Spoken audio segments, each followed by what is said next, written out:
تو انشاءاللہ آج کی ہماری جو گفتگو ہے وہ رمضان کے بعد نیکیوں پر استقامت کے بارے میں ہے کہ رمضان گزرا اور اس کے بعد یہ ہے کہ اب ہمیں مزید کیا کرنا ہے تاکہ رمضان کے جو فوائد ہیں یا رمضان کا جو مقصد ہے یا رمضان کے جو پھل ہیں وہ ہم کھا سکیں۔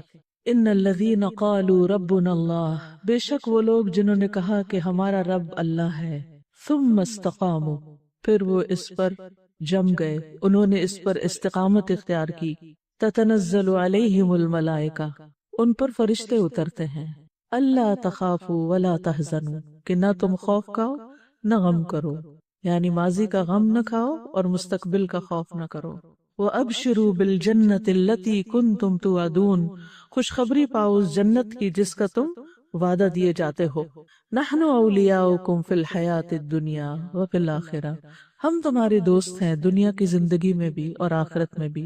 وَلَكُمْ فِيهَا مَا تَشْتَهِي أَنفُسُكُمْ، اور تمہارے لیے وہاں وہ کچھ ہوگا جس کی تم خواہش کرو گے۔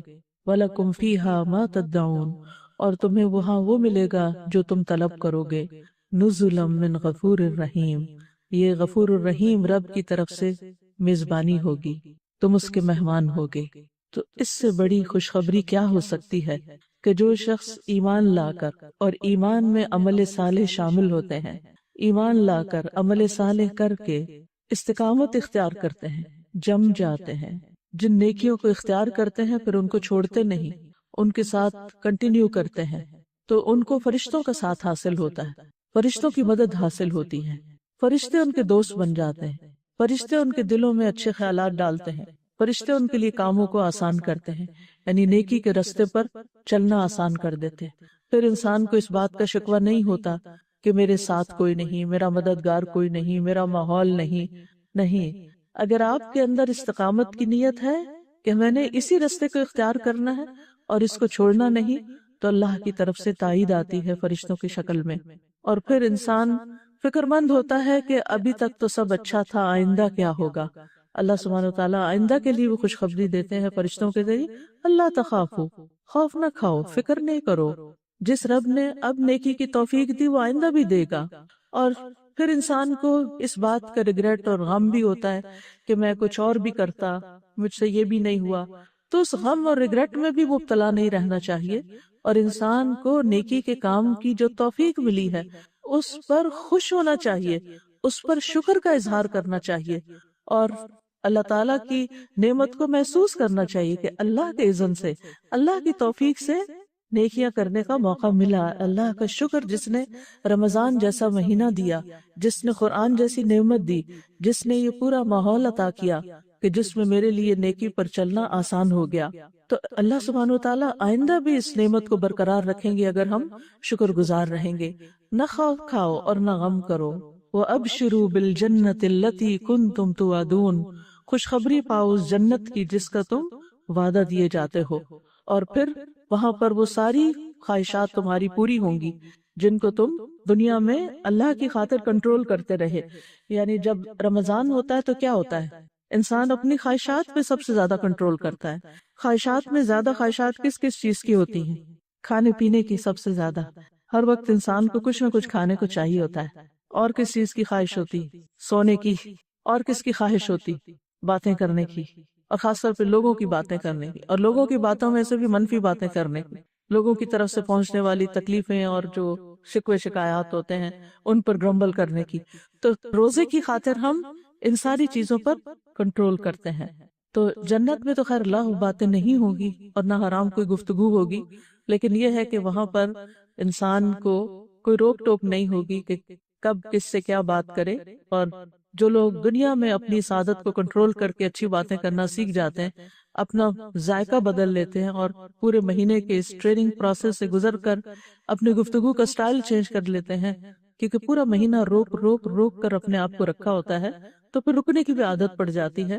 تو اللہ سبحانہ وتعالیٰ ان کے لیے جنت کا وعدہ کرتے ہیں، یعنی اگر تم ایمان پر عمل صالح پر استقامت اختیار کرو گے تو تمہارے لیے جنت ہے۔ ہم دنیا میں بھی تمہارے دوست ہیں، آخرت میں بھی ہوں گے۔ دنیا میں دوستی کا مطلب کیا ہے کہ نیکی کے کاموں پر تمہارے مددگار ہوں گے، کیونکہ فرشتے جو ہیں وہ گناہ کے کاموں پر مددگار نہیں ہوتے. گناہ کے کاموں میں کون مددگار ہوتا ہے؟ شیطان اکساتا ہے. یس. اور دنیا میں اگر اللہ کی خاطر اپنی خواہشات کو کنٹرول کرو گے، اپنی اشتہا کو، تو وہاں تمہیں سب کچھ مل جائے گا اور رب کے مہمان بنو گے. اس سے بڑی خوشخبری اور کیا ہو سکتی ہے؟ تو جیسا کہ ہم جانتے ہیں کہ رمضان میں ہم نے ایک گول سیٹ کیا تھا اور اللہ سبحانہ وتعالیٰ نے ہماری اس طرف رہنمائی کی. وہ کیا تھا؟ روزہ کس لیے فرض کیا گیا تھا؟ کتب علیکم الصیام کما کتب علی الذین من قبلکم لعلکم تتقون، لعلکم تتقون، تاکہ تمہارے اندر تقوی پیدا ہو. تو الحمدللہ ہم نے جو گول سیٹ کیا کہ تقوی پیدا ہو، وہ کسی نہ کسی درجے پر ضرور بہرحال آیا، کیونکہ یہ روزے کا ایک انعام ہوتا ہے، ایک نتیجہ ہوتا ہے. تو ہم پھر دوہرا لیتے ہیں کہ تقوی کا کیا مطلب ہوتا ہے. تقوی کا لفظی معنی ہوتا ہے بچنا. کس سے بچنا؟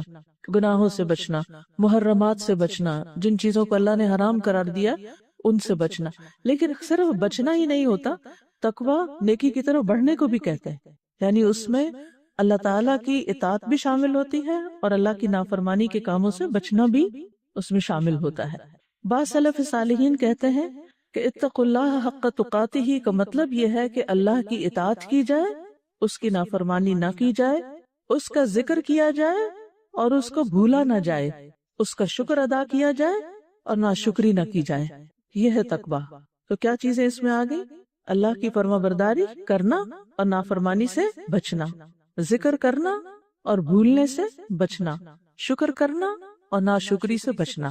تو الحمدللہ رمضان میں یہ چیزیں ہمارے اندر کافی حد تک آ جاتی ہیں. یعنی ہم اطاعت کے کاموں میں دوڑ لگا دیتے ہیں، نافرمانی کے کاموں سے رکتے ہیں، اللہ کا ذکر پہلے سے زیادہ کرتے ہیں، تلاوت قرآن کی شکل میں، نماز کی شکل میں، ذکر اذکار کی شکل میں، قرآن کے فہم کی کلاسز اٹینڈ کرنے کی شکل میں. یعنی ہمارا زیادہ وقت جو ہے اللہ کے ذکر میں گزرتا ہے. تو پھر اس کو بھولا نہ جائے. یعنی یہ نہیں کہ رمضان گزرا تو ذکر بھی فراموش ہو گیا، اور پھر اس کا شکر ادا کیا جائے ان نعمتوں پر اور ناشکری نہ کی جائے. کہ سب سے بڑی نعمت کون سی ہے؟ قرآن، اسلام، ایمان، یہ ساری بڑی بڑی نعمتیں ہیں. تو ان نعمتوں کے ملنے پر شکر ادا کیا جائے. اور شکر کیا ہے؟ کہ اطاعت میں دوام اختیار کیا جائے، یعنی اطاعت کرتے رہا جائے. اور یہی چیز جو ہے وہ انسان کو نیکی کے کاموں میں آگے بڑھاتی رہتی ہے. یعنی جب انسان اطاعت کی نیت کر کے زندگی بسر کرتا ہے کہ یا رب میں تیرا بندہ بن کے رہوں گا، تو پھر کیا ہوتا ہے؟ اللہ سبحانہ وتعالیٰ اس کو اس کی توفیق عطا کرتے ہیں. اب چند ایک باتیں میں آپ سے کروں گی رمضان کے بعد جن پر آپ نے فوکس کرنا ہے، جن کی طرف آپ نے توجہ کرنی ہے اور جن چیزوں کو اپنی زندگی میں شامل رکھنا ہے. ٹھیک ہے؟ رمضان ایک ایسا موقع تھا جس میں ہم نے حد الوسع گناہوں سے اجتناب کی کوشش کی. تو سب سے پہلی چیز یہ ہے کہ رمضان میں ہم نے گناہوں کی طرف واپس نہیں پلٹنا، اپنی پرانی پچھلی بری عادتوں کی طرف واپس نہیں جانا. جب انسان گناہوں سے نفرت کرتا ہے اور گناہوں کی طرف لوٹنے سے نفرت کرتا ہے تو یہ ایک علامت ہوتی ہے کہ آپ کی نیکیاں قبول ہو گئی، آپ کے دل میں نیکی کی محبت پیدا ہو گئی. وہ گناہوں کی لذت اب محسوس نہیں کرتا، گناہوں سے ڈرتا ہے، گناہوں پر شرمندہ ہے، گناہوں میں لپٹی ہوئی زندگی گزارنے پر وہ نادم ہے. اب اس طرف واپس نہیں جانا. کیوں؟ اس لیے کہ گناہ نیکیوں کو خراب کر دیتے ہیں. یہ بات یاد رکھنا. گناہ کیا کرتے ہیں؟ نیکیوں کو ضائع کر دیتے ہیں. جس طرح نیکیاں برائیوں کو مٹا دیتی ہیں، اسی طرح نیکیوں کے بعد گناہ کرنا بھی ان کو ضائع کر دیتا ہے، اس کا سبب بن جاتا ہے. قل انی اخاف ان عصیت ربی عذاب یوم عظیم.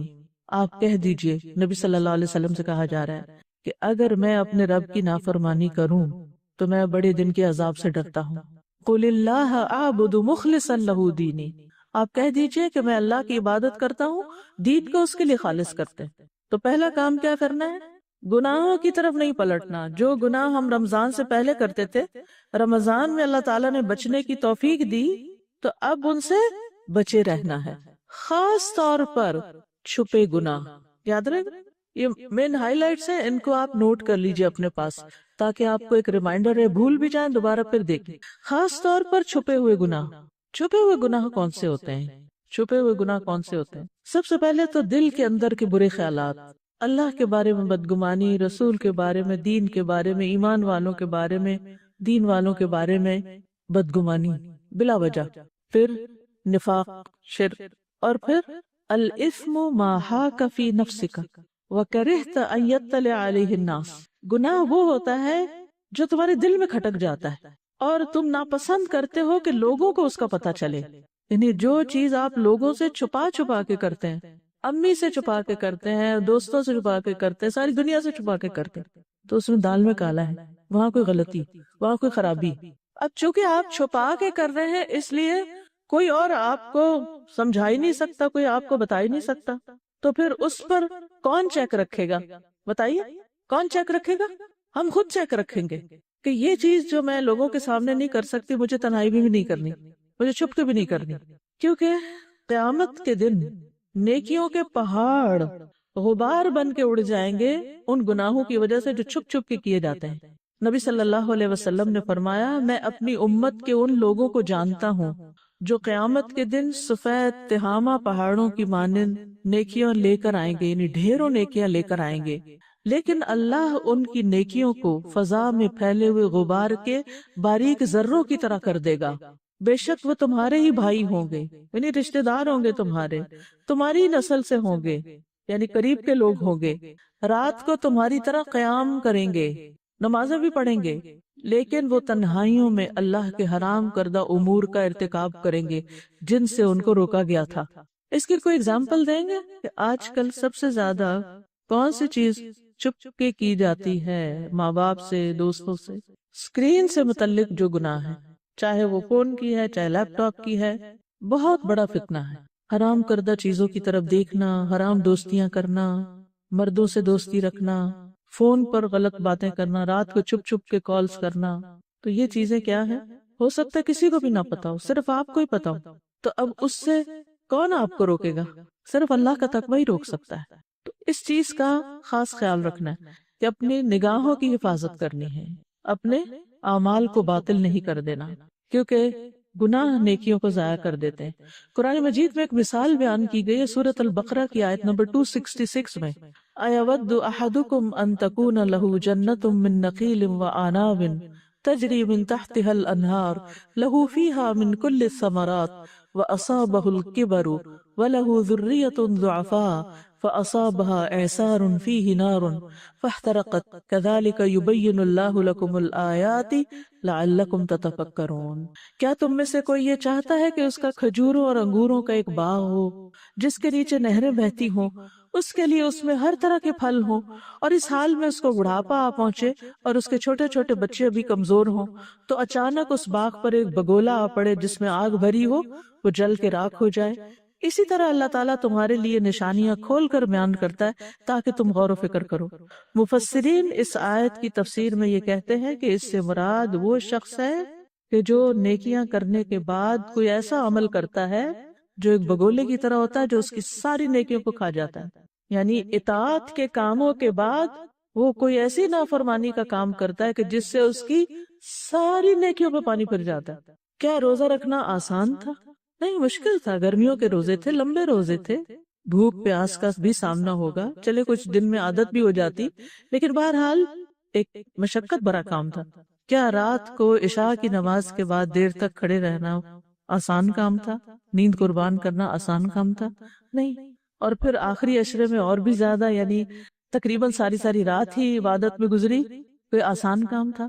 کتنی محنت سے آپ نے کمائی کی، اور آخرت میں اس کی کتنی ضرورت ہوگی، اور انسان خوش بھی ہو جاتا ہے کہ الحمدللہ نیکیوں کی ایک بہار آئی، نیکیوں کا موسم بہار تھا، اور موسم بہار میں خوب پھل پھول آئے، خوب نیکیاں کی، اور اب کیا اپنی نیکیاں ضائع کر دیں حرام کام کر کے، غلط کام کر کے، برے کام کر کے؟ کیا خیال ہے؟ بولے نا۔ تو یہاں پر جو مثال دی گئی ہے باغ کی کہ اس میں کھجورے اور انگور، تو یہ کھجورے اور انگور اور جنت میں باغ کیسے لگتے ہیں؟ نیک اعمال سے، اور قیامت کے دن ان نیک اعمال کی ضرورت ہوگی یا نہیں ہوگی؟ ہوگی۔ تو اگر ہم نے رمضان میں باغ لگا کے شوال میں اس کو جلا دیا تو پھر کیا ہوگا؟ کہیں اس دھوکے میں نہ ہو کہ ہم نے بہت کچھ کر لیا، اب تو جنت پکی ہوگی، اور آگے جا کے دیکھیں کہ اوہ یہ تو باغ سے اڑ گیا۔ ایک بگولا پورا باغ جلانے کے لیے کافی، سال ہا سال کی محنت، باغ آسانی سے نہیں لگتے، جن لوگوں نے باغ لگتے دیکھے ہو انہیں پتا ہوگا کہ کتنا عرصہ انتظار کرنا پڑتا ہے، پھر پھل آتے ہیں، پورا مہینہ آپ مشقت کرتے ہیں، پھر اس کے بعد آپ کو ایک انعام ملتا ہے عید پر۔ تو خلاصہ کیا کہ ایسے کاموں سے بچنا ہے جو اعمال ضائع کرنے کا سبب بنے۔ سورۃ محمد میں اللہ تعالیٰ فرماتے ہیں، آیت نمبر 33، یا ایھا الذین آمنوا اطیعوا اللہ واطیعوا الرسول ولا تبطلوا اعمالکم، اے لوگو جو ایمان لائے ہو، اللہ کا حکم مانو اور رسول کا حکم مانو اور اپنے اعمال ضائع نہ کرو۔ لا تبطلوا اعمالکم، اس کی تفسیر الجامع لاحکام القرآن میں یوں کی گئی ہے، ولا تبطلوا اعمالکم ای حسناتکم بالمعاصی، لا تبطلوا حسناتکم بالمعاصی، کہ گناہوں کے ذریعے اپنی نیکیوں کو ضائع نہ کرو۔ ٹھیک ہے، اللہ کی اطاعت کی، رسول کی اطاعت کی، اور پھر اس کے بعد گناہ کر کے ان کو ضائع نہیں کرنا۔ اس کی مثال قرآن مجید میں دی گئی ہے۔ سورۃ النحل آیت نمبر 92 میں اللہ تعالیٰ فرماتے ہیں، وَلَا تَكُونُوا كَالَّتِي نَقَضَتْ غَزْلَهَا مِن بَعْدِ قُوَّةٍ أَنْكَاثًا، اور اس عورت کی طرح نہ ہو جانا جس نے بڑی محنت سے سوت کاتا پھر خود ہی اسے ٹکڑے ٹکڑے کر دیا۔ کسی نے دیکھا اسی سوت کاٹنے کا؟ کتنا محنت طلب کام ہوتا ہے کہ وہ روئی سے پھر ایک تار بنتی ہے اور پھر وہ چرخے کے اوپر اس کی لپیٹی جاتی ہے، اور پھر یعنی ایک چھوٹی سی گولی بنانے میں بھی بہت سا ٹائم لگ جاتا ہے، اور بڑی احتیاط سے وہ تار بنائی جاتی، جیسے تقویٰ میں احتیاط ہوتی ہے نا، ایسے ہی اس میں بھی کہ کہیں دھاگا نہ ٹوٹ جائے، کہیں بہت موٹا نہ ہو جائے، زیادہ نہ آ جائے، باریک نہ ہو جائے، ایک جیسی تار رہے۔ تو بہت محنت طلب کام ہوتا ہے، بہت الرٹ ہو کے کرنا پڑتا ہے، آپ غافل ہو کے وہ چرخہ نہیں کاٹ سکتے۔ تو آپ نے بڑی محنت سے وہ سب کچھ کیا، اور اس کے بعد کیا ہوا کہ خود ہی اس کو توڑ کے رکھ دیا۔ تو انسان سب سے زیادہ خود اپنا ہی دشمن ہے جب وہ اپنی نیکیوں کو ضائع کرتا ہے۔ تو کیا نہیں کرنا؟ نیکیاں ضائع نہیں کرنی۔ اور نیکیاں کیسے ضائع ہوتی ہیں؟ گناہ ضائع کر دیتے ہیں۔ تو آپ دیکھیے کہ جیسے عقیدہ ہے، مثلا ایمانیات ہے، تو کچھ چیزیں ہمارے ایمان کو ضائع کرنے والی، جیسے شرک، جیسے نفاق، جیسے شک، اس سے عقیدے کی تباہی ہو جاتی۔ اعمال میں مثلا سب سے پہلے نماز آتی، تو آپ نے فقہ میں ایک ٹاپک پڑھا ہوگا مبطلات الصلاۃ، وہ چیزیں جو نماز کو باطل کر دیتی ہیں۔ مثلا کون سی چیز نماز باطل کر دیتی ہے؟ آپ نماز پڑھ رہے ہیں اور آپ نے وہ حرکت کی، نماز گئی۔ مثلا آپ نے ساری نماز پڑھی، ظہر کی پڑھ رہے تھے، آخری رکعت میں سلام سے پہلے آپ نے وضو توڑ دیا، کیا آپ کی نماز ہو گئی؟ نہیں ہوئی نا، نماز باطل ہو گئی۔ آپ کو دوبارہ وضو کر کے دوبارہ 4 رکعتیں پڑھنی ہوگی، ٹھیک ہے۔ مثلا آپ نے ساری نماز پڑھی اور سلام پھیرنے سے پہلے کسی سے بات کر لی، تو بات کرنا کیا ہے؟ کوئی کھانے کی چیز منہ میں ڈال لی۔ تو اس کی پوری تفصیل ملتی کہ کیا کیا چیزیں نمازوں کو باطل کرتی۔ آپ قبلے سے پھر گئے ادھر ادھر، تو کچھ چیزیں تو پوری طرح باطل کر دیتی ہیں اور کچھ چیزیں اس کا اجر کم کر دیتی۔ صدقات کو کیا چیز باطل کرتی ہے؟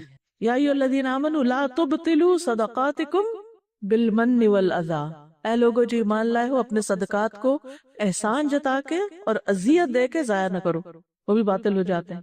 روزے کو کوئی چیز باطل کرتی ہے؟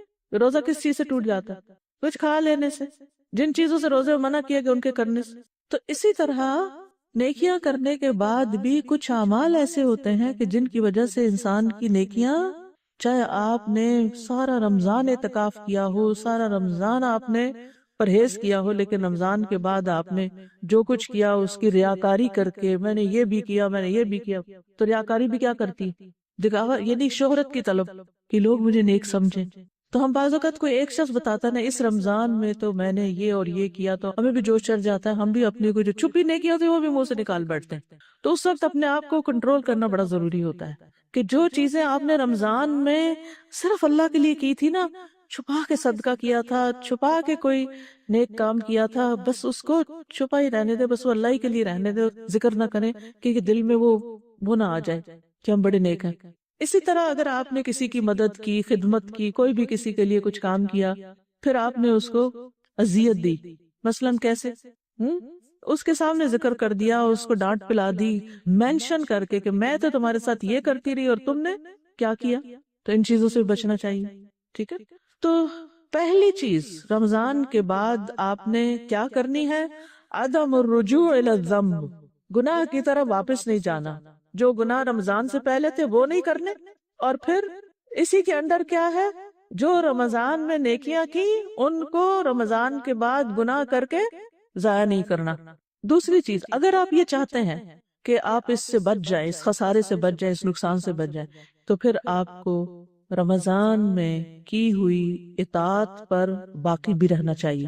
رمضان میں خاص طور پر آپ نے کون کون سی نئی نیکی کی یا نئی عادت ڈالی اپنے آپ کو، کوئی ایک چیز مینشن کریں، دیاکاری کے طور پر نہیں، ویسے ہی ذکر کریں کہ رمضان سے پہلے آپ وہ نہیں کرتے تھے، رمضان میں کیا، وہ کیا چیز تھی؟ مثلا اشراق کے نفل، شابش، ٹھیک ہے، اب کیا کرنا ہے؟ اشراق کے نفل کو جاری رکھنا ہے، اشراق کے نفل جاری رکھنا ہے۔ کتنی دیر لگتی ہے اشراق کے نفل پڑھنے؟ لیکن وہ ہم کب پڑھ سکتے ہیں؟ جب ہم اپنا وقت ضائع کرنے سے بچے۔ رمضان میں چونکہ سارے مصروف ہوتے ہیں نا، تو پھر ٹائم ویسٹر ذرا کم ہوتے ہیں نسبتاً، کیونکہ شیطان بھی قید ہے، اور جو شیطان کے چیلے ہیں وہ بھی تھوڑے سے سدھرے ہوئے ہوتے ہیں اس کے اثر سے نکل کے، تو پھر وہ ہمیں اتنا نہیں الجھاتے۔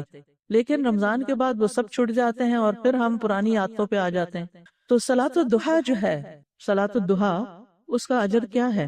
ضحیٰ یا اشراق، یہ جو بھی یہ دن کے نوافل ہوتے ہیں، حدیث میں آتا ہے من صلی الضحیٰ اربعا، جس نے ضحیٰ کی 4 رکعتیں پڑھی، وقبل الاولی اربعا، یعنی ظہر سے پہلے 4 رکعتیں پڑھی، بنی لہ بیت فی الجنہ، اس کے لیے جنت میں گھر بنا دیا جاتا ہے۔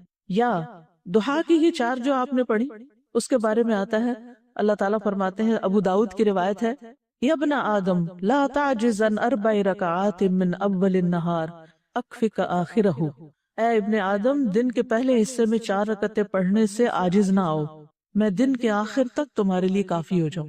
اللہ تعالیٰ توفیق بھی دیں گے نیکیوں کی اور نیکیاں سنبھالنے کی اور اچھے اچھے کاموں کی، اور جو ہمارے مسائل اور ہماری ضروریات ہیں ان کو بھی پورا کر دیں گے۔ ایک اور روایت میں آتا ہے صحیح الجامع میں، ارکع لی 4 رکعات من اول النہار اکفک آخرہ، دن کے اول حصے میں 4 رکعتیں پڑھ لو، دن کے آخر تک میں تمہیں کافی ہو جاؤں گا۔ اور ویسے بھی حدیث میں آتا ہے کہ لا یحافظ علی صلاۃ الضحیٰ الا اواب، ضحیٰ کی نماز کی حفاظت صرف اواب ہی کرتا ہے، اور اس نماز کو صلاۃ المغفرہ و توبہ اور ہدایہ بھی کہا گیا کہ یہ توبہ کی نماز ہے، یہ مغفرت کی نماز ہے، ٹھیک ہے؟ یعنی چاشت کی نماز پڑھنے سے اللہ تعالیٰ ہمارے معاملات کی ذمہ داری لے لیتے ہیں، اور معاملات میں سبھی چیزیں آ جاتی ہیں، عبادات، ضروریات وغیرہ سب کچھ۔ یہ جسم کے 360 جوڑوں کا صدقہ ہوتا ہے۔ ہمارے پاس ہر روز اتنے پیسے نہیں ہوتے کہ ہم صدقہ کر سکیں، یعنی زیادہ، بہت زیادہ اجر کا باعث ہے، یعنی اس کے پڑھنے سے حاجتیں پوری ہوں گی انشاءاللہ۔ تو کم از کم 2 رکعتیں تو ضروری پڑھیں، لیکن 4 پڑھیں گے تو جنت کی بشارت بھی ہے۔ تو رمضان میں جو نیکیاں آپ نے کی، ان پر کیا کرنا ہے؟ دوام اختیار کرنا ہے۔ اگر آپ اشراق یا ضحیٰ، چاشت کی نماز نہیں پڑھ سکتے تو آپ اپنا محاسبہ کریں، کون سے ایسے کام میں پڑ گئی تھی کہ جس نے میری یہ نیکی گنوا دی کہ میں اس کو نہیں کر سکی۔ شیطان کبھی بھی نہیں چاہتا کہ ہم یہ کام کر سکیں، لہٰذا وہ ہمیں غیر ضروری جھگڑوں میں، فساد میں اور غیر ضروری چیزوں میں الجھا دیتا ہے۔ اگر آپ ایک ہاؤس وائف ہیں، بچوں کو آپس میں لڑا دے گا، آپ وضو کر کے کھڑی ہیں، کوئی فون کال آ جائے گی اور آپ نے اٹھائی تو سمجھا دیکھ لو پتہ نہیں کوئی ضروری نہ ہو، اور وہ پورے 10 منٹ لے گئے۔ وہی 10 منٹ آپ نے یہ 4 رکعتیں پڑھ لینی تھی، اور وہی 10 منٹ آپ کے فضول فالتو باتوں میں لگے، صرف لوگوں کو خوش کرنے میں۔ اور جب خاص طور پر آپ کو پتا ہو کہ کال اتنی ضروری نہیں، تو آپ کس طرح معذرت کر سکتے؟ میں ایکچولی وضو کر کے کھڑی تھی، اگر آپ مجھے اجازت دیں تو میں پہلے یہ نماز پڑھ لوں۔ تو وہ دوسرے شخص کے پاس جو شکوے شکایتیں اور وہ غصہ اور پتہ نہیں کیا کچھ ہوگا آپ پہ جھاڑنے کے لیے، سنانے کے لیے لوگوں کی شکایتیں، وہ بھی ٹھنڈا ہو جائے گا 10 منٹ میں، اور ادھر آپ بھی اپنی نماز پڑھ لیں گے۔ ہمیں معذرت کرنی آنی چاہیے، دوسرے سے اجازت لینی چاہیے۔ اگر آپ اجازت دیں تو میں ذرا یہ کام کر لوں پہلے۔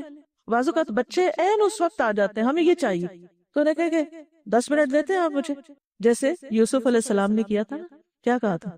کھانا آنے سے پہلے میں آپ کو بتاتا ہوں خواب کی تعبیر کیا، تو اگلا ٹارگٹ دے کے بس 5 منٹ کی بات ہے، تھوڑا سا مجھے ٹائم دے دے، تھوڑی سی اجازت دے دے۔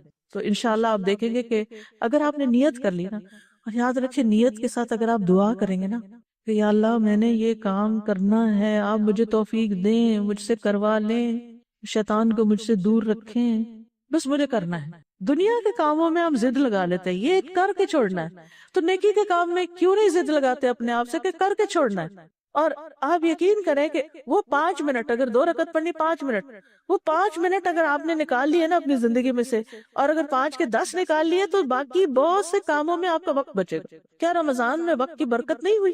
کون سی چیز چھوٹ گئی؟ ٹھیک ہے کچھ غیر ضروری چیزیں ضرور چھوٹ گئی، لیکن ضروری کام تو کھایا پیا سوئے سب کچھ کیا۔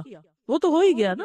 تو یاد رکھیے کہ رمضان کے بعد شیطان جب چھٹ کے آتا ہے تو اس کا سب سے بڑا ہدف کیا ہوتا ہے کہ جو انہوں نے کیا وہ ان سے ضائع کراؤ، اور جو عادتیں ان کی پڑی ہیں وہ ان کی ختم کرواؤ. اور کیا کرتے ہیں رمضان میں ہم؟ تلاوت زیادہ کرتے ہیں یا روزانہ کرتے ہیں. تو دو چیزیں نا، زیادہ بھی کرتے ہیں اور روزانہ بھی کرتے ہیں. رمضان میں کوئی دن ہم مس نہیں کرتے. تو آئندہ زندگی میں آپ نے کیا کرنا ہے؟ تلاوت روزانہ کرنی، چاہے تھوڑی کریں یا زیادہ کریں. اور اس کا بھی اگر آپ ٹارگٹ سیٹ کریں نا اتنی تو کرنی ہے. یہ صرف اللہ کی توفیق سے ہوتا ہے. جب اللہ توفیق دیتا ہے نا تو شیطان کو بھی باندھ دیتا ہے. پھر ہم یہ نہیں کہہ سکتے شیطان غالب آ گیا تھا اور یہ ہو گیا. شیطان کس پہ غالب آتا ہے پتہ ہے آپ کو؟ یہ بھی نہیں کہنا چاہیے شیطان آ گیا تھا مجھ پہ. اس سے شیطان بڑا خوش ہوتا ہے. استحوذ علیہم الشیطان فانساہم ذکر اللہ. شیطان ان پہ غالب آ گیا. منافقین کے بارے میں آتا ہے اس نے ان کو اللہ کا ذکر بلوا دیا تو اللہ کی مدد مانگی. ٹھیک ہے. تو رمضان کی عبادات کی قبولیت کی ایک علامت یہ ہوتی ہے کہ انسان رمضان کے بعد بھی اطاعت کے کاموں میں جلدی کرتا ہے اور اپنی ان عادات کو کنٹینیو کرتا ہے. حسن بصری کہتے ہیں ان من جزاء الحسنۃ الحسنہ بعدہا. نیکی کی جزا میں سے یہ بات ہے کہ نیکی کے بعد پھر نیکی کی توفیق ہوتی ہے. ومن عقوبۃ السیئۃ السیئۃ بعدہا. اور گناہ کی سزا یہ ہے کہ گناہ کے بعد پھر مزید گناہ کا دروازہ کھلتا ہے اور گناہ کرتا ہے انسان. فَإِذَا قَبِلَ اللَّهُ الْعَبْدَ. جب اللہ بندے کو قبول کر لیتا ہے فَإِنَّهُ يُوَفِّقُهُ إِلَى الطَّاعَةِ. تو اس کو اطاعت کی توفیق دیتا ہے. وَيُصْرِفُهُ عَنِ الْمَعْصِيَةِ. اور اس کو گناہ کے کاموں سے پھیر دیتا ہے. اچھا اور کیا کرتے تھے ہم رمضان میں؟ قیام اللیل، تہجد، تراویح پڑھتے تھے نا. رات کو نماز پڑھی جاتی تھی نا. تو ابھی بھی کچھ تو پڑھ سکتے ہیں نا. قیام اللیل ہوتے ہیں رات کے نوافل. جیسے دن کے نوافل ضحیٰ کے میں نے آپ کو بتایا، اسی طرح رات کے نوافل ہیں. یہ دو تین طریقے اس کو پڑھنے. ایک یہ کہ عشاء کی نماز کے بعد ہی ایکسٹرا کچھ نفل پڑھ لیں. جیسے رمضان میں ہم تراویح پڑھتے ہیں، عشاء پڑھی اور اس کے بعد کیا کرتے ہیں 8 یا 20 جو بھی جہاں پڑھائی جاری ہوتی ہے وہ پڑھ لیتے ہیں. اچھا پھر آخری عشرے میں تو صبح دوبارہ بھی اٹھ جاتے ہیں یا سوتے ہی نہیں ہے ساری رات. خیر اتنی تو ہم آخری عشرے تو پھر اسپیشل ہے نا، اتنا تو ہم نہیں کر سکتے. لیکن اگر ہم سے تہجد میں نہیں اٹھا جاتا تو عشاء کی سنتوں کے بعد 2 نفل یا 4 نفل یا جو بھی آپ پڑھ سکتے ہیں قیام اللیل کی نیت سے پڑھ لیں. بعض اوقات آپ اس کے بعد وہ کر رہے ہوتے ہیں، کوئی اور کام ہوتا ہے، پڑھائی کرنی ہے یا کچھ، سونے جا رہے ہیں، سونے سے پہلے 2 نفل بھی پڑھ لیں، وتر بھی پڑھ لیں، آپ کا قیام اللیل ہو جائے گا. یہاں سے شروع کر لیں. یہ تو ہو سکتا ہے کہ نہیں. لیکن بہت سارے لوگ کیا کرتے ہیں عشاء پڑھتے ہی ذکر کیے بغیر اٹھ جاتے ہیں. اللہ رحم کرے. اس قدر جہاں اجتماعی نمازیں ہوتی ہیں نا وہاں یہ سین دیکھنے کو آتا ہے تو دل پکڑا جاتا ہے. بہت سخت تکلیف ہوتی ہے. عید کا موقع ہو، جمعہ کا خطبہ ہو، کچھ بس امام نے سلام پھیرا نہیں اور اٹھ بھاگے. جیسے قید کیا ہوا تھا نا، قید کیا ہوا تھا نماز نے، اور جو ہی نماز پڑھی قید سے چھٹے اٹھ کے بھاگے مصلی سے، یا فٹافٹ فون اٹھا لیا اور سبحان اللہ کرو اور ساتھ میسج چیک کر لیا. دونوں کام ہو گئے. ملٹی ٹاسکنگ ہو رہی ہے. پتہ نہیں ذکر کس کا ہو رہا ہے. آپ کو معلوم ہے کہ نماز کے بعد مصلی میں بیٹھ کے تسبیح پڑھنے کا فائدہ کیا ہے؟ جب تک آپ کا وضو باقی رہتا ہے فرشتے آپ کے لیے مقرر ہو جاتے ہیں دعا کرنے کے لیے. اللہم اغفر لہ ورحمہ، اللہم اغفر لہ ورحمہ، اللہ اس کو معاف کر دے، اللہ اس پہ رحم کر دے. تو کم از کم تسبیحات اور اس کے بعد کی اذکار الصلاۃ مختصر سے. مجھے معلوم ہے کہ سب کے پاس بہت لمبا وقت نہیں ہوتا، لیکن تھوڑی دیر ضرور بیٹھے مصلی. آیت الکرسی ضرور پڑھ لیں. آیت الکرسی پڑھنے کا فائدہ پتہ ہے نا کہ اگر اس کے بعد ڈیتھ ہوگی اگلی نماز سے پہلے تو جنت سے کوئی چیز روک نہیں سکتی.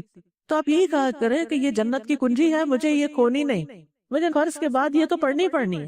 اور یہ کسی سے باتیں کیے بغیر. بعض لوگوں کا حال یہ ہوتا ہے تراویح پڑھ رہے ہوتے ہیں نا، یار اب اس قدر گھبراہٹ ہوتی ہے کہ ادھر سلام پھیرا، ادھر 2 باتیں کر کے اگلی رکعت شروع کی. امام شروع کر لیتا ہے لیکن ان کی باتیں ختم نہیں. یہ اس نے بڑی لمبی کر دی تھی، لگتا ہے امام بھول گیا تھا. ساتھ ساتھ کمنٹری جاری ہوتی. آپ اس لیے تھوڑی امام کے پیچھے پڑھ رہے ہیں کہ آپ امام کے اوپر تبصرے شروع کر دیں. اس نے فلاں تجوید کی غلطی کی تھی، فلاں جگہ یہ نہیں کیا تھا، فلاں یہ نہیں کیا. کیا مقصد ہوتا ہے ان باتوں کا؟ ہم کیا ظاہر کرنا چاہتے ہیں؟ ہم کیا ثابت کرنا چاہتے ہیں؟ ہم امام سے بھی آگے بڑھنا چاہتے ہیں. اور بعض لوگ ٹھیک ہے منفی باتیں نہیں کرتے، تعریف ہے بہت. کیا مزہ ہی آ گیا اب تو اس نماز کا، بھی آ گیا، سب کو آ گیا. ٹھیک ہے اب ذرا اللہ کا ذکر اور کر لیں. ٹھیک ہے. تو عبادت کب تک کرنی چاہیے؟ رمضان تک. اذکار کب تک کرنے چاہیے؟ تلاوت کب تک کرنی چاہیے؟ روزے کب تک رکھنے چاہیے؟ صرف رمضان تک نہیں. وَاعْبُدْ رَبَّكَ حَتَّى يَأْتِيَكَ الْيَقِينُ. نبی صلی اللہ علیہ وسلم سے ایک شخص نے پوچھا تھا کہ بس ایسی بات بتا دیں کہ اس کے بعد کچھ پوچھنے کی مجھے ضرورت ہی نہ رہے، بس ایک کوئی چیز بتا دیں. تو آپ نے کیا فرمایا؟ قُلْ آمنت باللہ ثم استقم، کہو میں اللہ پر ایمان لایا اور میں اس پر جم گیا۔ اللہ تعالیٰ کے نزدیک پسندیدہ اعمال کون سے ہوتے ہیں؟ ان احب الاعمال الی اللہ ادومها وان قل، تھوڑے بھی ہوں لیکن دائمی ہوں۔ اب میں یہ مختلف چوائسز آپ کو بتا رہی ہوں کہ یہ کر سکتے ہیں، یہ کر سکتے ہیں، کر سکتے ہیں۔ ہو سکتا ہے آپ سارا کچھ نہ کر سکیں، لیکن رمضان سے پہلے اگر کچھ نہیں کرتے تھے جو رمضان میں کیا، اس میں سے ایک چیز تو ضرور پکڑ لیں جو اس سال آپ کی عادت بن جائے۔ آپ اپنے کل سے بہتر زندگی کا آغاز کریں۔ حدیث میں آتا ہے، صحیح مسلم کی روایت ہے، آل محمد صلی اللہ علیہ وسلم کا یہ معمول تھا کہ جب کوئی کام کرتے تو مستقل مزاجی سے کرتے، یعنی استقامت اختیار کرتے اس میں۔ آپ صلی اللہ علیہ وسلم فرمایا کرتے تھے، عمل وہی اختیار کرو جس کی تم میں طاقت ہو، بے شک اللہ ثواب دینے سے نہیں تھکتا یہاں تک کہ تم خود ہی اکتا جاؤ۔ نبی صلی اللہ علیہ وسلم اس نماز کو سب سے زیادہ پسند فرماتے تھے جس پر ہمیشگی کی جائے، اور یہ نفلی نماز کے بارے میں، فرض تو پڑھنے ہی ہوتے ہیں خواہ وہ کم ہی کیوں نہ ہو۔ چنانچہ آپ جب کوئی نماز شروع کرتے تو اس پر دوام اختیار کرتے۔ تو اگر عشاء کے بعد 2 نفل ایکسٹرا پڑھ رہے ہیں، آپ سنت کے بعد 2 پڑھ رہے ہیں یا 4 پڑھ رہے ہیں، تو دوام کریں۔ ضحیٰ کی نماز شروع کی ہے، 2 کرنے ہیں یا 4 کرنے ہیں، کوئی بات نہیں، دوام اختیار کریں۔ تو ہر حال میں جو اللہ کی عبادت کرتا ہے وہ اللہ کا پسندیدہ ترین بندہ ہوتا ہے۔ پھر اسی طرح یہ ہے کہ نیک اعمال سے اکتانا نہیں چاہیے، بور نہیں ہو جانا چاہیے، اور پھر یہ کہ جلدی کرنی چاہیے۔ والذین یؤتون ما آتوا وقلوبهم وجلة انہم الی ربہم راجعون اولئک یسارعون فی الخیرات وہم لہا سابقون۔ جو لوگ اللہ کی راہ میں دیتے ہیں، جو بھی دیں، جان، مال، وقت، ان کے دل ڈرنے والے ہوتے ہیں کہ یقیناً وہ اپنے رب ہی کی طرف لوٹنے والے ہیں۔ یہ لوگ ہیں جو نیک کاموں میں جلدی کرتے ہیں اور یہی ان کی طرف آگے نکلنے والے ہیں۔ تو کیا کرنا ہے؟ نیک کاموں میں جلدی کرنا ہے اور پھر اس میں استقامت اختیار کرنی ہے۔ ہاں، رمضان میں ایک اور جو اہم کام تھا وہ تو آپ نے منشن نہیں کیا، ذرا اس کا بھی ذکر ہوتا ہے، روزہ۔ کیا خیال ہے روزوں کے بارے میں؟ شوال کے رکھنے ہیں، اور پھر شوال کے بعد کیا کرنا ہے؟ اگلے سال رمضان کے رکھنے، قضا روزے بھی رکھنے ہیں، اور کیا کرنا ہے؟ ہر مہینے کے 3 روزے کم از کم، اور منڈے تھرسڈے کا اگر ہو سکے۔ میں نہیں کہتی یہ سارا کچھ آپ کر لیں، اس میں سے کوئی نہ کوئی نفلی عبادت روزوں میں سے بھی ضرور اختیار کرے۔ کسی کے بارے میں کوئی مجھے بتا رہا تھا، شاید اپنی کسی استاد کے بارے میں سعودی عرب میں یا کچھ، ابھی میں جب گئی ہوئی تھی ایگزیکٹلی مجھے یاد نہیں رہا ریفرنس، لیکن جو بات مجھے یاد رہ گئی، جو یاد رکھنے کی تھی، کہ ان کی ٹیچر کہتی ہیں کہ جب سے وہ جوان ہوئی ہیں انہوں نے کبھی منڈے تھرسڈے کا روزہ چھوڑا ہی نہیں، الا شرعی عذر، چھوڑا ہی نہیں کبھی، مستقل، گرمی ہو سردی ہو کچھ ہو، اور شرعی عذر بیماری اور سفر ہوتا ہے وہ تو سب کے لیے۔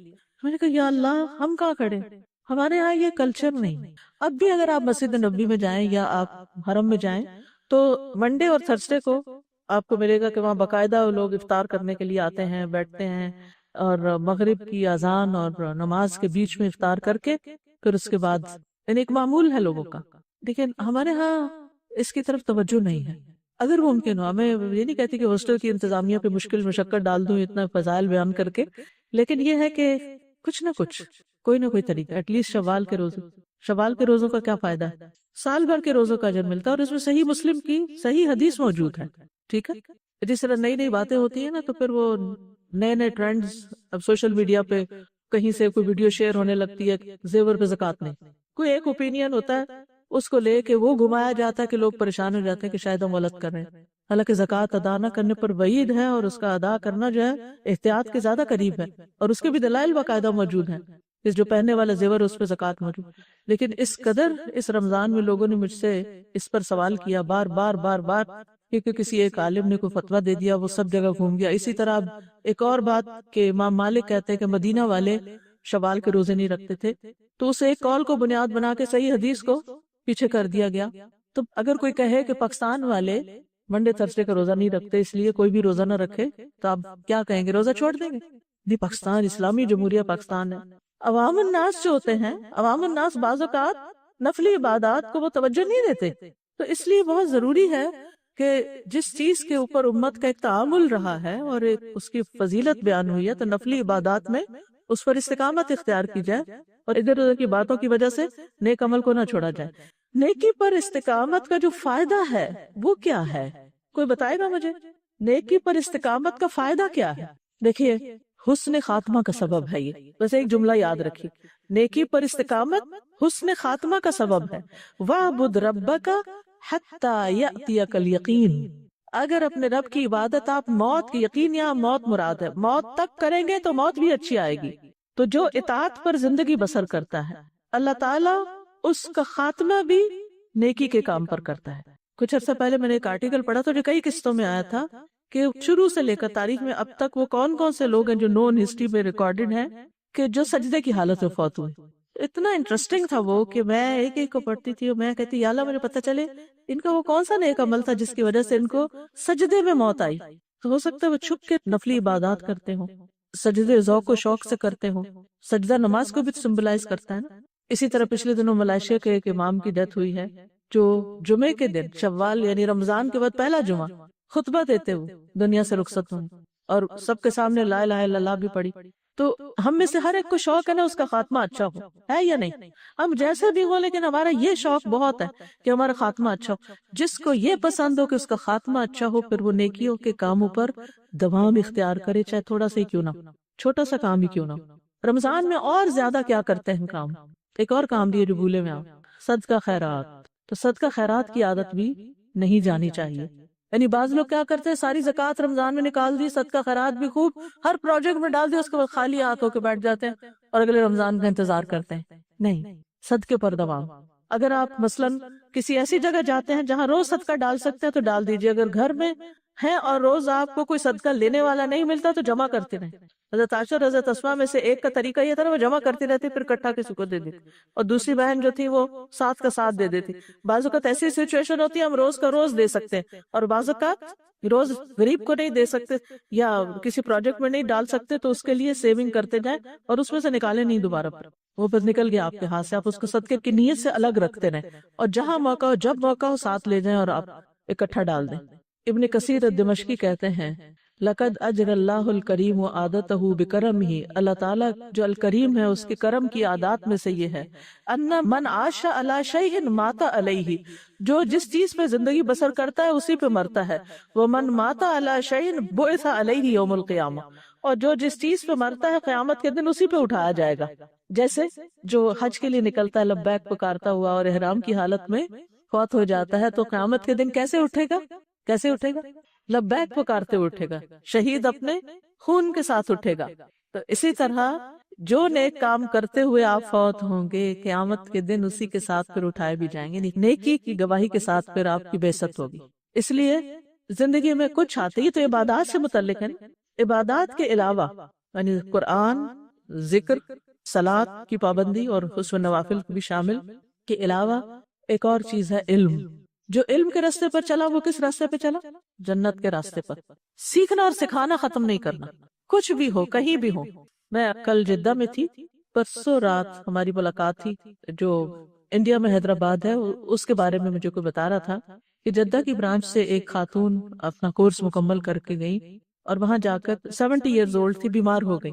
بیمار کیا ہوئی کہ ان کے ہر روز رات کو ڈائلسس ہوتے ہیں اور ڈائلسس کا پتہ ہے نا آپ کو جو گردوں کی صفائی مشینوں سے ہوتی ہے کتنا تکلیف دہ پروسیس ہوتا ہے. لیکن کہتی ہے کہ ہر روز رات میں وہ کروا کے ہر روز صبح کلاس لیتی ہیں، ایک دن بھی مس نہیں کرتی. اپنے گھر میں ہی انہوں نے کلاس شروع کی ہوئی ہے کہ کہیں اور نہیں جا سکتے. کہتے اتنی استقامت ان کے اندر کے اتنے سخت پروسیس سے گزر کر بھی انہوں نے اپنا کام نہیں چھوڑا. کہتے آپ ایک دفعہ آ کر وہاں دیکھیں جو محلے محلے میں کلاسز شروع ہوئی ہوئی ہیں اور ایسے لوگ پھر ایک مثال بن جاتے ہیں کہ اگر وہ 70 سال کی خاتون بیماری کے ساتھ یہ کام کر سکتی ہے تو ہم جوانوں کو کیا مسئلہ ہے. اور کلاس کا مطلب ضروری نہیں ہوتا کہ آپ ایک بہت بڑا ہال بھر لیں تو پھر ہی آپ پڑھائے. تو یہ ہوتا ہے آپ کو نہیں پتا کسی ایک شخص کو پڑھائے. اگر ہم یہ کہیں کہ نہیں ہماری کلاس میں کوئی 60+ نہیں آ سکتا کیونکہ بوڑھے لوگوں کی یہ کلاس نہیں، بوڑھے لوگ یاد نہیں رکھ سکتے، آپ کو کیا پتا وہ ایک بوڑھا شخص جو پڑھ جائے وہ 1000 جوانوں سے بھی بہتر اس کام کو آگے لے کے بڑھے. تو آپ خود سوچئے کہ آپ کی محنت ضائع نہیں جاتی چاہے ایک شخص پر بھی ہو، لیکن وہ ایک شخص آپ کو باندھ لیتا ہے. اگر آپ ایک شخص کے ساتھ مل کر قرآن پڑھتے پڑھاتے ہیں، اور اب تو آپ دیکھیے کہ فون پر، اسکائپ پر، سوشل میڈیا کے ذریعے، آن لائن بے شمار ٹیکنالوجی کے ذریعے طریقے نکل آئے کہ آپ بہت ڈسٹنس پر بھی ہوتے ہوئے آپ لوگوں کے ساتھ قرآن کا مذاکرہ اور درس و تدریس اور تعلیم کا کام کر سکتے ہیں. تو بہت ضروری ہے کہ آپ کیا کریں؟ علم کا کام کریں. ایک اور چیز غور و فکر، انہیں 5 چیزیں آپ نے تھام کے رکھنی ہیں اپنی زندگی میں ان پہ استقامت اختیار کرنی. نماز، ذکر، تلاوت قرآن، علم کا سیکھنا اور سکھانا، اور غور و فکر کرنا، ریفلیکٹ کرنا، چاہے اکیلے چاہے کسی کے ساتھ. اللہ سبحانہ تعالیٰ نے انسان کو جو فضیلت بخشی ہے باقی مخلوق پر، وہ کس بنا پر؟ اس کی عقل کی بنا پر اور اس کے بیان کی بنا پر. علمہ البیان. اگر آپ اس زبان کو اللہ کے ذکر میں، اللہ کی اطاعت میں، اللہ کے کتاب کی تعلیم میں استعمال نہیں کرتے تو پھر آپ اپنے آپ کو ضائع کر رہے ہیں. یعنی باقی لوگوں سے تو ہو سکتا ہے یہ توقع نہ رکھی جائے، لیکن قرآن پڑھنے والوں سے کیا توقع رکھی جا سکتی کہ وہ پڑھ کے بلا دیں اس کو، اور پھر قیامت کے دن پروفٹ اس بات کا شکوہ کرے کہ ان قوم اتخذوا ھذا القرآن مہجورا، کہ میری اس قوم نے قرآن کو چھوڑ دیا تھا. تو اس کو فار لائف اختیار کرنا ہے، سیکھنا اور سکھانا دونوں چیزیں. رب زدنی علما، یعنی کہ کبھی بھی قرآن کے عجائبات ختم نہیں ہوتے. ایک دفعہ پڑھنے سے سب کچھ سمجھ نہیں آتا، ایک دفعہ ختم ہو پھر دوبارہ شروع کر دے، پھر دوبارہ شروع کر دے، پھر دوبارہ شروع کر دے. اللہ تعالیٰ فرماتے ہیں افلا یتدبرون القرآن، کیا یہ قرآن میں غور و فکر نہیں کریں گے؟ ام علی قلوب اقفالها، کیا ان کے دلوں پہ تالے ہیں؟ ان کورس کرنے کے بعد دل پہ تالا چڑھایا، کنڈی لگائی، بس ختم ہو گیا سارا سلسلہ؟ نہیں، اس کو جاری رکھنا ہے. ٹھیک ہے. امام ابن تیمیہ کہتے ہیں اگر کسی کو دیکھنا ہو کہ کسی کی رمضان المبارک کی عبادت قبول ہوئی یا نہیں، تو اس کے رمضان کے بعد والے اعمال دیکھو. اگر رمضان کے بعد بھی نیک اعمال پر اس کی استقامت اسی طرح باقی ہے جیسے رمضان میں تھی، تو سمجھ لو کہ اللہ تعالیٰ نے اس کی رمضان میں کی جانے والی عبادتوں اور اطاعتوں کو قبول فرما لیا، جس کی وجہ سے ان اعمال کو تسلسل کے ساتھ باقی رکھنے کی توفیق عطا فرمائی. اور جس کو دیکھو کہ رمضان کے بعد اس کے اعمال میں یک لخت فرق آ گیا، ڈراسٹک چینج، وہ رمضان میں کچھ اور تھا، وہ کچھ اور بن گیا، اور وہ ہدایت سے بھٹک کر پھر اس راہ کا راہی ہو گیا جس پر وہ رمضان سے پہلے گامزن تھا، تو سمجھ لو کہ اس کا شمار بھی انہی لوگوں میں ہے جن کے متعلق رسول اللہ صلی اللہ علیہ وسلم نے ارشاد فرمایا رب صائم لیس له من صیامہ الا الجوع ورب قائم لیس له من قیامہ الا السحر. بعض روزے دار کو روزے سے بھوک کے سوا کچھ نہیں ملتا، انہوں نے رمضان میں بھوک کاٹ لی بس ختم ہو گیا، اور بعض قیام کرنے والوں کو قیام سے بیداری کے سوا کچھ نہیں ملتا، یعنی وہ تقوی ہاتھ نہیں آتا، وہ نیک اعمال پر مداومت ہاتھ نہیں آتی. علماء کہتے ہیں کہ اگر حج، عمرہ، روزہ اور دیگر عبادات اللہ کی بارگاہ میں قبولیت کا درجہ پالے تو اس کی نشانی یہ ہے کہ بندہ نیکی کے بعد نیکی کرتا چلا جاتا ہے. ہم میں سے ہر ایک کو یہ فکر ہوتی ہے نا کہ پتہ نہیں ہماری عبادت قبول ہوئی یا نہیں، تو قبولیت کی علامت کیا ہے؟ رمضان کے بعد بھی نیکی کرتے چلے جانا، اور پھر اس بات سے ڈرنا کہ کہیں ہمارے اعمال ضائع نہ ہو جائیں. ٹھیک ہے. وہ جیسے قرآن مجید کیا آتا ہے نا والذین یؤتون ما آتوا وقلوبهم وجلہ، کہ وہ لوگ جو دیتے ہیں اور ان کے دل ڈر رہے ہوتے ہیں، یعنی نمازیں پڑھتے ہیں، روزے رکھتے ہیں، صدقہ خیرات کرتے ہیں، اور وہ ڈرتے رہتے ہیں کہ کہیں ہمارے اعمال ضائع نہ ہو جائے. اولئک الذین یسارعون فی الخیرات، یہ نیکیوں میں آگے بڑھنے والے. تو نیکیوں میں آگے بڑھنے والے کبھی اپنے نیک اعمال پہ فخر نہیں کرتے، وہ اپنے اعمال کو حقیر ہی سمجھتے ہیں اور اس پر غرور نہیں کرتے، تعجب یا عجب کا شکار نہیں ہوتے، وہ اپنی آخرت کو یاد کرتے رہتے ہیں جس دن انہیں ان اعمال کا بدلہ ملنے والا ہے، اور جس دن انسان کے چھوٹے بڑے گناہوں کا حساب لیا جانے والا ہے. اب سوال یہ پیدا ہوتا ہے کہ ان چیزوں پر پابندی کے لیے کریں کیا؟ یعنی یہ تو پتہ چل گیا کہ استقامت اختیار کرنی ہے، لیکن استقامت کیسے اختیار ہو؟ ہم چاہتے ہیں لیکن کر نہیں پاتے. تو آپ کے خیال میں وہ کون سا ایسا طریقہ ہے جس سے استقامت حاصل ہوتی ہے؟ نمبر 1، پلاننگ کرنی پڑتی ہے کہ کون سا کام کب اور کیسے کرنا ہے. اس کے لیے ٹائم لاک کر لے. جیسے قیمتی چیزوں کو آپ لاک کر لیتے ہیں، پھر کوئی اور ان پہ ڈاکہ نہیں ڈال پاتا. تو اپنے اوقات کو مال و دولت سے بھی زیادہ قیمتی سمجھے اور اس کو لاک کریں. یہ ٹائم میرا تلاوت کے لیے، یہ ٹائم میرا نفل کے لیے، یہ وقت میرا صدقے کے لیے ہے، یہ میرا تسبیحات کے لیے ہے، مثلا ٹریولنگ کے دوران یا اور جو بھی. کیا کریں گے آپ؟ پلاننگ. کب، کیا، کیسے کرنا ہے، کتنا کرنا ہے. اگر آپ نے پلاننگ نہیں کی نا، جتنے مرضی لیکچر سن لیں، پھر کام کرنا مشکل ہو جاتا ہے. ٹھیک ہے. اور کیا کرنا ہوتا ہے؟ دعا کرنی ہوتی، نیت، پلاننگ میں ساتھ نیت بھی شامل کر لیں کہ پکی نیت کے کر کے چھوڑنا ہے. صحبت صالح، حب الصالحین و بغض مجالست العصاة، صالحین کی محبت اور نافرمان لوگوں کی کمپنی سے بغض. جب تک یہ چیز نہیں ہوگی اس وقت تک استقامت نہیں ہو سکتی، کیونکہ آپ کو سہارا انسانوں کی شکل میں بھی کچھ نہ کچھ چاہیے ہوتا ہے کہ جو آپ کو پکڑ کے رکھے، سیدھے راستے پہ چلائیں، جن سے آپ انسپریشن لیں۔ ضروری نہیں ہوتا کہ وہ آپ کو لیکچر ہی دیتے رہیں، تقریریں ہی کرتے رہیں، نصیحتیں ہی کرتے رہیں، ہر وقت آپ کو انسٹرکشنز دیتے رہیں، نہیں، صرف ان کو دیکھ کر بھی آپ کو انسپریشن ہو جاتی۔ وہ نماز پڑھ رہے ہیں، آپ کسی سے ملنے کے لیے گئے اور وہ سکون سے اپنے چاشت کے نفل ادا کر رہے ہیں، اس وقت آپ کا دل کیا چاہے گا؟ میں کیوں پیچھے، میں بھی کر لیتا، میں کیوں نہیں کر سکتا؟ اگر آپ میں سے ایک لڑکی بھی صبح جیسے وقت سے پہلے آپ آ جاتے، ایک لڑکی بھی اگر نماز پڑھتی ہوئی دکھائی دی نا، 4 اور بھی کھڑے ہو جائیں گے ساتھ، تو آپ وہ بنے جو دوسروں کو بھی راہ دکھائیں۔ گھر میں آپ کھڑے ہو جائیں گے، آپ کو دیکھ کر ایک دن آپ کے بچے بھی شروع کر دیں گے۔ چھوٹے بچے تو ویسے ساتھ ہی کھڑے ہو جاتے ہیں، چاہے تنگ کرنے کے لیے یا ویسے نقل اتارنے کے لیے، لیکن وہ بڑے ہو کر بھی یہ چیزیں ساتھ رہتی ہیں، ٹھیک ہے؟ تو ایسے لوگوں سے دوستی رکھنا، ایسے مجالس میں جانا، یعنی کوئی نہ کوئی اس کے لیے بھی وقت ضروری ہے، ٹھیک ہے؟ اور کسی کام کو کرنے کے لیے جب کوئی ٹارگٹ سامنے ہو تو ہمارے لیے آسان ہو جاتا ہے۔ مجھے لگتا ہے کہ جیسے ہم مختلف چیزوں کی جب فضیلت پڑھتے ہیں تو کوئی ایک اسٹرانگ فضیلت جو ہمیں زیادہ کر رہی ہے، اگر ہم اسے مائنڈ میں بٹھا لیں تو وہ کام کرنا، جیسے یہ آیت الکرسی والی فرض نماز کے بعد والی بات ہے، تو مطلب یہ ٹارگٹ ذہن میں ہوتا ہے کہ اگر یہ پڑھ لیں گے تو جنت انشاءاللہ ملے گی، تو پھر یہ چھوٹتی رہی۔ اسی طرح کوئی بھی ایک چیز جو ہے وہ ہم کر لیں، جیسے درود شریف ہے تو اس کے اوپر پڑھنے میں دوام اسی وقت ہے جب پتہ چلتا ہے کہ اچھا اس کے یہ فائدے ہیں، تو وہ اگر بھولیں نا ہم تو بہت فرق پڑتا ہے۔ جو بھی آپ نے نیکی کے کام کرنے ہیں نا، ان میں سے ایک کام اور اس کی آگے فضیلت لکھ کے لگا لے کہیں کہ میں کیوں کر رہی ہوں، آپ کو وجہ پتہ ہونی چاہیے، کیونکہ بعض اوقات ہماری عبادات عادات بن جاتی ہیں اور وہ ایک روٹین میں ہم آ جاتے ہیں، پھر وہ ہم صرف ایک مشین کے طور پہ کر رہے ہوتے ہیں، اور پھر جب مشین تھک جاتی ہے نا کسی وقت تو پھر بیچ بیچ میں چھوڑنے بھی لگ جاتے ہیں، پھر بیک ٹو اسکوئر ون آ جاتے ہیں، پھر وہیں واپس چلے جاتے ہیں، پھر چھٹ جاتی ہے عادت۔ تو پہلے مرحلے پہ شروع کیوں کی تھی؟ مثلاً یہ حدیث بھی بہت انسپائر کرتی ہے۔ نبی صلی اللہ علیہ وسلم نے فرمایا، اللہ عز و جل فرماتا ہے، اے ابن آدم میری عبادت کے لیے اپنے آپ کو فارغ کر لو، یعنی وقت نکالو، میں تیرے سینے کو بے نیازی سے بھر دوں گا، یعنی پرواہ نہیں رہے گی، کسی چیز کا خوف نہیں رہے گا، ہو جائے گا، کوئی کام یہ نہیں ہو رہا فکر مندی نہیں، ہو جائے گا، تمہارا فقر دور کر دوں گا، محتاجی دور کر دوں گا۔ اگر تو نے ایسا نہ کیا تو میں تیرے سینے میں مصروفیات بھر دوں گا، ہر وقت کاموں کی فکر، یہ نہیں ہوا، وہ نہیں ہوا، وہ نہیں ہوا، اور تیرا فقر زائل نہیں کروں گا۔ تو کتنا ضروری ہے کہ ہم وقت نکالیں، اپنے جو گول سیٹ کریں پھر ان کے لیے اپنا وقت بھی مخصوص کریں، جس طرح اور کام ضروری سمجھ کے کرتے ہیں ان کاموں کو بھی ضروری سمجھ کے کریں۔ پھر ایک اور حدیث ہے احکامات کی حفاظت کے بارے میں، احفظ اللہ یحفظک، احفظ اللہ تجدہ تجاہک، اللہ کی حفاظت کرو وہ تمہاری حفاظت کرے گا، اللہ کی حفاظت کرو تم اسے اپنے سامنے پاؤ گے، یعنی مراد ہے اللہ تعالیٰ کے احکامات، یعنی حرام چیزیں وغیرہ سے بچنے۔